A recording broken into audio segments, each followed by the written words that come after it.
r/Airbnb hosts. No instruction 3161 says. Guest's car got towed, parked in the wrong spot. What do we do in this situation? Guest claims they never got the check-in information, but it hasn't changed, and every other guest was able to access it fine. The check-in information clearly states which spot to park in, and they parked in and with pictures. For example, our spot is 70 and the unit is 103, and they parked in 103. Before they checked in, I sent them a message saying the check-in code has changed, and I couldn't update the guide. They asked about parking, and I sent a picture of the garage door, since it can be a bit hard to find, and I haven't had a chance to put the picture of it in the guide. Since the parking spot information was in the arrival guide and they didn't ask, we figured everything was fine. When I asked them if they are sure they parked in the right spot since only we can tow a car from our spot, they kept saying yes, P2, 103. First thought they meant the unit number, then realized they parked in spot 103. Which explains why their car got towed, since they were in fact in the wrong spot. After explaining to them they were in the wrong spot all along, she insisted she didn't get the check-in guide, and that I never sent her a link to it. She ended up deleting the app and reinstalling it, and was able to see it.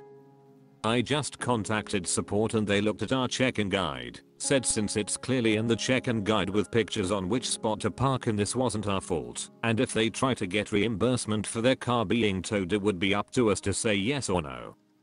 We are currently trying to help them find where their car got towed to. Austistix says. Unfortunate. I'd put up a notice in the kitchen stating, make sure you are parked in the correct spot. They're towing enforcement, then add the picture. Put it in a frame. Exciting Goat 4279 says. This is a good idea. I don't think it is on the host to cover fees for towing. Too Busy says. One realization for a host is that guests don't read at all, or don't read the entire check-in messages, books, or signs. All I can do is screenshot or photograph the placement of such information when guests complain. Bob 12 Pack says. I've also ran into a few guests that don't have notifications enabled for the app, or booked using a computer, and don't even have the app on their phone. I recently got a 3-4 communications and the guest said we only got a couple of texts that were cut off midway through. WTF. We sent them the same greeting with check-in and house rules info that we send everyone. Mitchell Odell Human says. I can understand the confusion. Although it is on the owner to make sure their car is properly parked. Is it possible you might be able to trade spots with whomever owns spot 103? This would prevent future issues. Ricade2 says. It's pretty absurd and confusing that the spot and unit are different. On top of that, you are renting it out, so this will always be a problem. People do not read. Busy Challenge 1664 says. The only thing is that when they asked about parking, it was pretty obvious they hadn't read the guide, so I would have reiterated the spot number then. Quesafresco 420 says. We read about parking tickets and towings in this sub all the time. As someone that runs a hospitality business, it's your responsibility to supply your guests with very clear and easy to obtain information on how to park. Somehow that information didn't get through to your guest and now they are in a bind. I'm not going to decide for you what to do for this situation. You do now know it's a problem that needs to be fixed for you future guests. King Bear Eats Free Fish says. If you are in general making money from your rental, why not pay the tow cost this one time?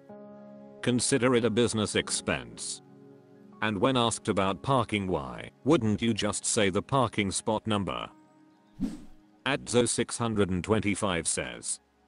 It's confusing that spot 70 is for unit 103. I get this is out of your control, but it's confusing nonetheless. You also sent them a check-in guide that had some incorrect info. The code in the guide was no longer correct, as you noted, and you sent them a new code in a separate message.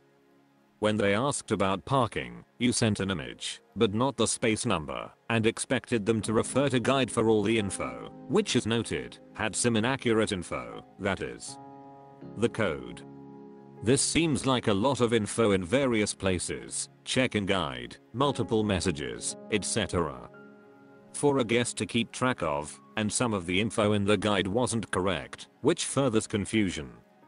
When they asked about parking, this would have been the ideal time to remind them of the spot number, even though it's already in the guide, which I get they should have read.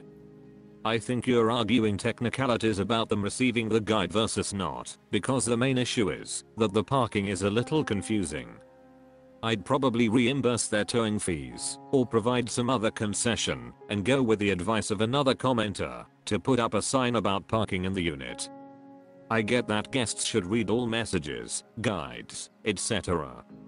But I'd be pretty annoyed by this if I were a guest. r/Airbnb hosts. Goralia says, what would you do? Guest cancel after check-in. I had someone reach out around 1 PM this afternoon to rent my place for 6 days. It says in my listing several places that it is a second floor unit with long-term tenants in the main floor. I also reiterated that in the booking request. They said good and asked for address. Just got a message from them at 7 PM stating this, I have a problem. I didn't know we were sharing a home. My technician doesn't want to be in a home with others. I don't know his reasons, but I have a proposal, if you think it's fair.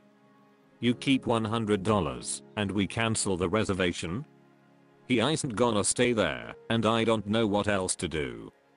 I didn't see in the description that it is a shared house. Is there anywhere that says that? And he is stubborn. I never checked in and it's still unoccupied. Please let me know. I can ask Airbnb if that's fair. I told him he needs to contact Airbnb regarding, because we are already past check-in. His response was, so I have to contact them because you don't think my offer is fair? This guest has a 5-star rating and over 30 ratings. Edit those. Asking, this is a duplex unit. 2 separate units in the building. Update, I had told the guy to contact Airbnb support in regards to cancellation as I would not cancel on my end.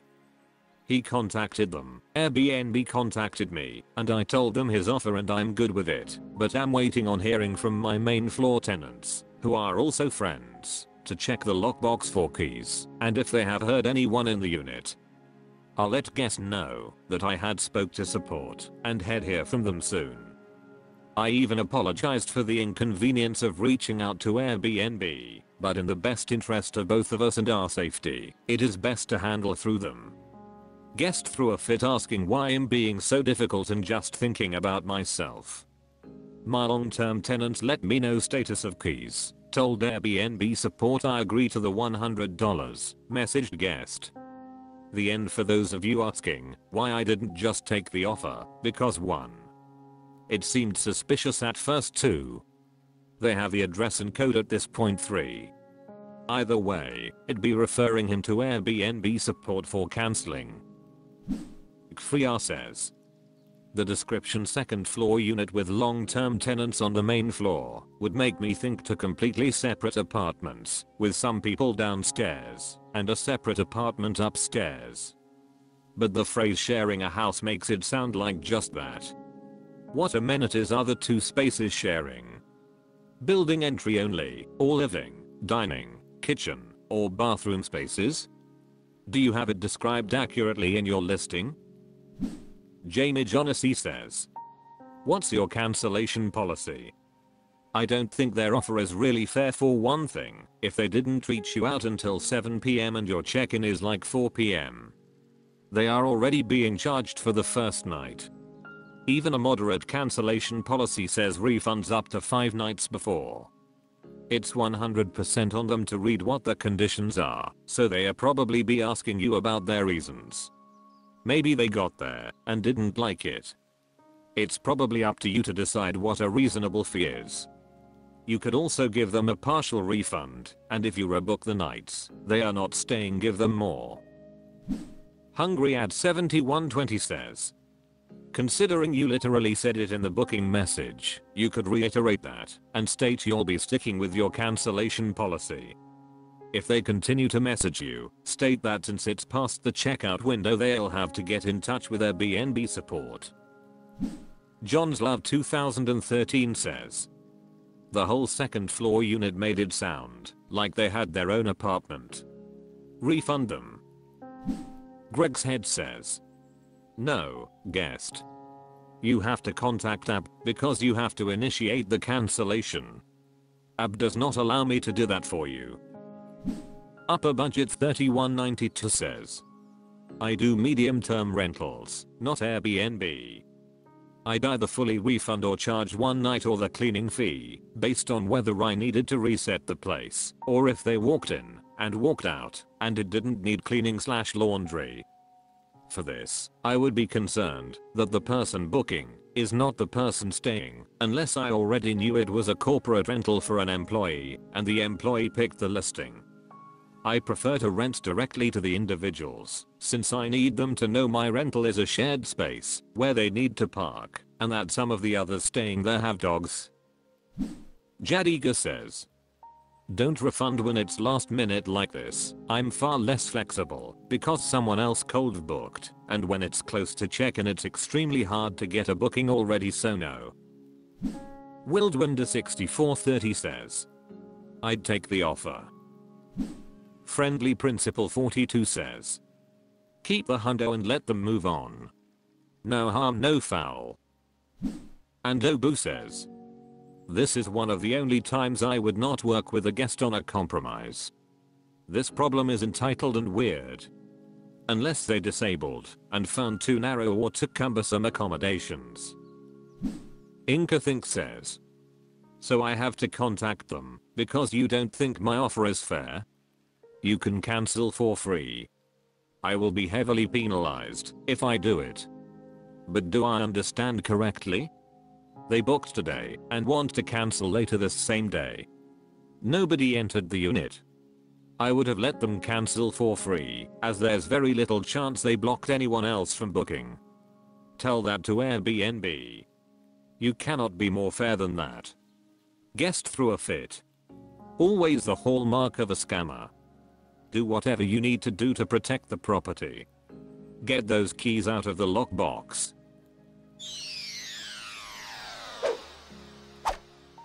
That's all for this video. Thank you for watching. Please subscribe.